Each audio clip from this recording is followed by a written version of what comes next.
Hi guys, so today's video is going to be a list of some older fantasy works that I'm very interested in reading. Some of these aren't too old, they're maybe a decade or so old, and then some of them are 30, 40, 50 plus years old. Most of the books on this list are the beginnings of series, and I've never even read the first books in these series, but there are a few where I've read the first books and I either want to reread the first books and then continue on with the series, or I just kind of want to refresh myself on the first books and then keep going, and I'm going to start with those ones. First on the list we have Royal Assassin, so Assassin's Apprentice being the first one in the Farseer trilogy by Robin Hobb. Quite a few of you are aware of my feelings toward this series. I didn't absolutely love the first one. There are so many elements to it that I think should be very appealing to me. I really like getting to know characters and sitting with characters' feelings, which I feel like is definitely a lot of the first book, but I didn't love it purely because I felt like there was an interesting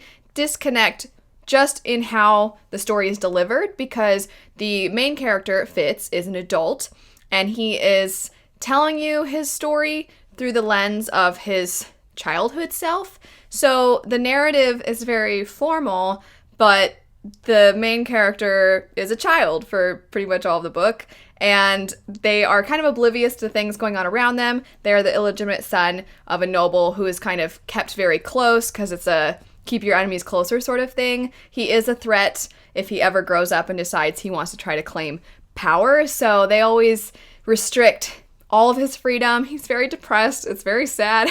And I just found that I wanted more of him being aware of what the nobility was doing rather than kind of figuring that out as the adult reading the book, but then the main character feels a little clueless. I'm hoping that that will be remedied in the second and third books because the character does age, and I do want to keep reading more of Hobb's works. Next on the list would be the Temeraire series by Naomi Novik. I read this first one a long time ago, a few years ago now, and I ended up really liking this first one. It is the Napoleonic era, but with dragons. So it's a historical fantasy reimagining, and I loved the dragon in this. Temeraire is the most precious thing, and it's kind of like if a puppy could talk and fly, and all they want to do is like go kill some pirates. Like that's basically all the baby dragon wants to do, and its handler's always like, no, we have things to do, we have obligations and responsibilities, we can't just go around killing pirates. And it's just so precious, but also I just felt like it was really interesting to see a fantasy book that takes place in essentially our world, except for not, obviously, because we don't have dragons. But I really liked this first book, and I've been wanting to keep going. I do think I would probably reread this first one. It has been long enough that I don't remember it too well, but I want to keep going with the series. I loved Temeraire so much. The last of the books on this list that I have had some reading experience with would be Alana by Tamora Pierce. So I read this is a middle grade series, and I read this when I was a kid. It was one of my first entries into fantasy, and I remember really loving it. I am not opposed to every now and then picking up some middle grade, especially if I have some nostalgia attached to it. And I remember really liking this series and thinking it was a very like empowering story because we follow this young girl, and if I'm not mistaken, she trades places with her twin brother, and there are specific roles based off of gender. So I think the girls typically go learn magic and then the boys go learn how to fight, and they don't want to do that, so they decide to switch places, and she goes to the fighting school, and she's trying to obviously hide the fact that she's a girl while also trying to do a really good job at this school. So it has the school setting, it's got like the Mulan trope, it's just got so many things that I still have so much nostalgia for, and I would love to reread these. And I remember her other series about a character who had animal magic, and I really liked that series too. I kind of just, I'm in the mood to have the warm fuzzies like I did as a kid when I read these. Now getting into some books that I've never read, and we're going to start with Chronicles of the Black Company by Glenn Cook. I have heard that this is, like, if you think, the way Alan from Library of Alexandria always puts it, is if you think Joe Abercrombie is the father of grimdark, then this is the grandfather of grimdark. I have heard that this has inspired so many of modern grimdark stories. I'd like to see where the origin has come from. I've heard mixed things about the continuation of this series, but I still I still would like to see. I'd like to see. This is a bind up of 3 of the books, so I wouldn't necessarily read all 3. I'd probably pick up the first one, see what I think of it, and then if I like it, keep going. But I would really like to see where grimdark gets some of its roots. Along those exact same lines, for the same reasons, I want to pick up The Prince of Nothing. The first one is The Darkness That Comes Before by R. Scott Baker or Backer? I mean, there's 2 Ks. I'm not sure. I'm sorry. But either way, I've heard a lot of people say very similar things, that this is one of the first really amazing grimdark stories. I've also heard it's very dark, though. So I'm a little nervous. A lot of you have said it might be too dark for me, because a lot of you know that, I mean, I love things like Sanderson's works and Full Metal Alchemist. Like, I like the campy stuff mixed in, silly stuff mixed in, happy moments mixed in, and I don't know if there's any of that.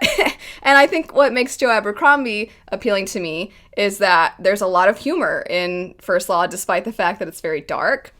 So I'm a little nervous about this one, but still excited. I've heard very good things. Next up, we have a Mercedes Lackey book, and this would be the Complete Arrows trilogy, so another bind up, and this was actually sent to me by one of you, so thank you. I have seen this author at my local used bookstores for a long time, and I was always interested in picking up something of theirs.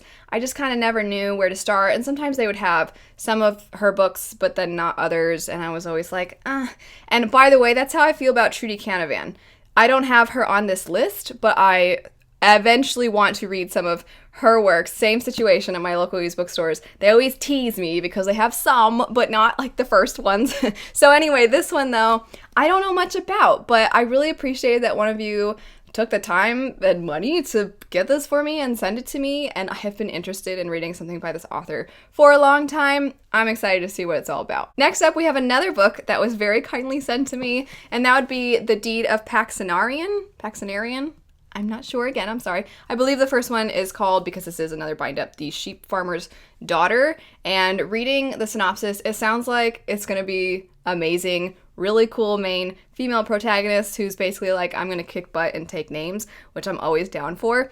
And what was really funny is I remember when I did my book haul for this one, and I mentioned that I'd never heard of this series before, but I was super excited because it sounded really good, and apparently it's very well received, and I had this person leave a comment. Basically, I can't have opinions about modern day works if I haven't read this series. Like, how dare I not know what this series was? And I'm like, oh well, I didn't, and I know now, but I still need to read it. So if you feel like unsubscribing and like you can't trust my opinion on any individual books because I haven't read this one, I'll understand. You can come back when I have picked it up. Next up, we have The Warded Man by Peter V. Brett, and this is one of the newer books on this list of older fantasy, but am I the only one that always thinks this is way older than it is? It's not that old, but I have heard interesting things about this one. For a long time, I pretty much only heard positive things. And then I heard some people, because I had it on a few TBRs and then just didn't unfortunately get around to it, and I had some people telling me they didn't think I would like it because there's a lot of unnecessary sexual violence, and of course what you deem unnecessary is you know, an individual's opinion, so it's not like that's a fact or anything like that. But I am nervous. I made a video about books I'm nervous to read, and this is one of them because now I have heard such conflicting views, but I know Books with Brittany mentioned that she wants to pick this up as well, and so maybe we're gonna buddy read. We'll see. I mean, I still plan to read it. I think that it sounds cool. There's these monsters that come out at night, and it's kind of made civilization halt a little bit, and, you know, you're not supposed to go out because of the monsters sort of situation, which sounds pretty cool. But I guess once I read it, I'll be able to give my thoughts. Next up is one I am not nervous to read in the slightest. This sounds like a good time. I like this author's writing style, even though I haven't been head over heels for the other things I've read by them, but that would be the Furies of Calderon, which would be the first book in the Codex Alera series. Fun fact, I own this entire series because they had it at my local used bookstore. I had store credit, and let's see how much this first one was $5. And the Dresden Files were fun. I read the first 3 and I enjoyed them, but I just was like, you know, there's a lot of other series that I am really interested in, and this series is really long, so I might, you know, pass my copies along and have somebody else hopefully find them and enjoy them and get them for a discounted price. And I read the other one that he has, Aeronaut's Windlass, that a lot of people really liked. My friend Shoshana loved it. And I loved the characters so much, which usually is enough for me. But the pacing was a little strange. I didn't love the pacing. And there were just some elements to it that it didn't quite hit. And I still really liked a lot of elements about it. So I'm hoping that this will be the Jim Butcher series for me. Next up would be Kushiel's Dart. I have not seen very many people talk about this, but from time to time I see it listed as, older fantasy books you should pick up, or fantasy books that are like greatest fantasy books, those sorts of things, even though I never really see too many people talk about it. I think I've mentioned it once or twice before as being a series I'm interested in, and I still feel like I never hear too much about it.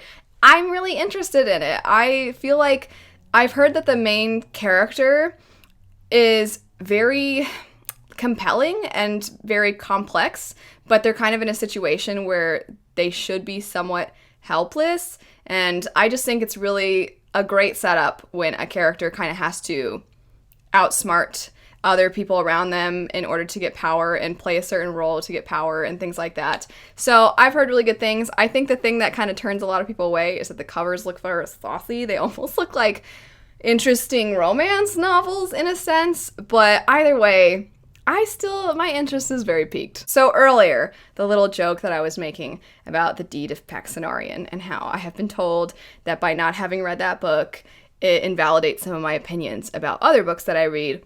Well, some of you might have been like, for that book? Really? Well, you might change your mind and agree with that person because I have not read Lord of the Rings. I'm sure saying that I've seen the movies does not change anybody's opinions, and that some of you are very disappointed right now. But yes, I have never read The Hobbit. I have never read Lord of the Rings. I've never read anything by Tolkien. So I'd like to remedy that. Last on the list would be Poison Study by Maria V. Snyder. I know Reagan from Peruse Project has talked about this before. I know Vish from Books with V has talked about this before, and they speak pretty highly of it. I would love to pick this one up. The premise sounds really good. If I'm not mistaken, I believe the main character has to become a royal's taste tester. I think that's a fantastic setup because already the stakes are very high for the main character. And I find every now and then it's fun to read older young adult books. It's just fun all of these are slightly older books. It's just fun to read older books every now and then to compare and contrast, see how different they are from modern works, and to see what you like and what you don't like, what you kind of miss about the older stuff, and what you are glad is gone. There are so many other older fantasy works that I also would like to read, and I either spaced and forgot about them, or I'm just like not thinking of them right now, or I'm not aware of them. So if you have some older fantasy, YA, middle grade, or adult that you think are worth checking out and that everybody should read, definitely let me know those in the comments down below. But anyway, thanks so much for watching. I hope you have a fantastic rest of your day, and I'll see you all later. Bye.